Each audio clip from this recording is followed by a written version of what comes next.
रविवार तृतीय थर पर प्रधानमंत्री भावे शपथ नेबाकु जाउछंती नरेंद्र मोदी। एहा पूर्वरु मोदी नुआ मंत्रिमंडल गठन पर आरंभ होइछि प्रक्रिया। नरेंद्र मोदी तृतीय पाली सरकार रे ओडिशारु किए हबो मंत्री, सारा राज्यवासी यह जानिबाकु उत्साहर सह अपेक्षा करिसंती।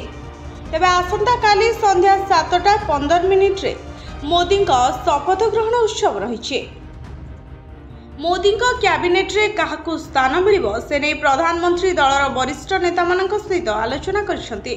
एनडीए रो सहयोगी दलर मुखियाଙ୍କ सह मध्य विचार विमर्श होइछि।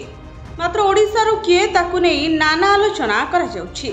ओडिशारु निर्वाचित 20 बीजेपी सांसदଙ୍କ मध्यरु मोदी काहाकु निज टीम रे नेबे याकु नै जोर धरछि राजनीति। दिल्ली दरबार रो चर्चा कहूछि ओडिशार फलाफल को नहीं बीजेपी हाईकमांड पूरा खुश। देश में बीजेपी को आशानुरूप आसन मिलनी, ओडिशा रे किंतु आशाठू अधिक सीट मिली। तेणु एथर ओडिशा भागरे 3टी मंत्री पद पड़िपारे। ब्यूरो रिपोर्ट भंजौत न्यूज।